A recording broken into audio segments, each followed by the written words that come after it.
ازيكم عاملين ايه؟ النهارده هنعمل مع بعض لبن جوز الهند بطريقه سهله وبسيطه. لو عندك كوبايه جوز هند تكفي ان انت تطلعي كل الكميه ديت، ما يقارب كيلو من لبن جوز الهند. شوفي هو دلوقتي بقى بكام في الاسواق والسوبر ماركت. هتعمليه بابسط طريقه وهيبقى مليان غذا كمان، لان احنا مش هنشيل منه الزبده بتاعته ولا هنعمل منه حاجه، هنخليه بخيره كده. كوبايه جوز هند هنعمل مع بعض. حضروا تكون نوع نضيف عشان ده بيديكي نتيجة افضل.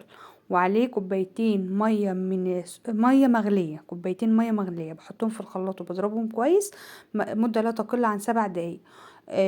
ولو لقيتي القوام تقيل ممكن تزوديله كوباية مية بتغلي، مية مش سخنة، لا مية مغلية.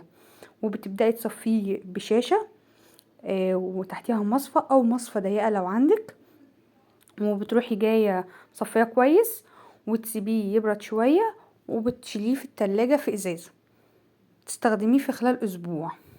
ماشي، الكمية دي كويسة قوي، تقدر بتستخدميه في الصيام او الناس النباتية بتستخدمه ومفيد، مفيد قوي قوي كمان.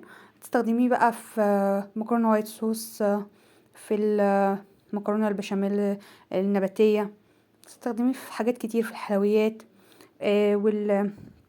واللي هيطلع بواقي جوز الهند اللي هتطلع ديت بمسكها انشفها وبطحنها، ويبقى عندي دي جوز هند بنستخدمه برضو في الحلويات مش برميه.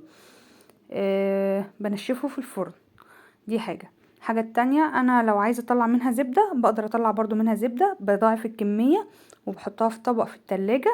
ما تبرد هيطلع لي وش، باخده بضربه بمضرب يدوي او بسخنه بضربه مضرب يدوي، فبيطلع بقى ايه حته كده، دي بتبقى زبده جوز هند. لو عايزه زيت جوز هند بتسيحيها على النار.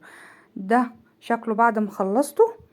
إيه، طعمه حلو ومفيد جدا. اتمنى ان انتوا تجربوه ويعجبكم، وما تنسوش تقولوا رايكم في الكومنتات، واشوفكم على خير في فيديو جديد.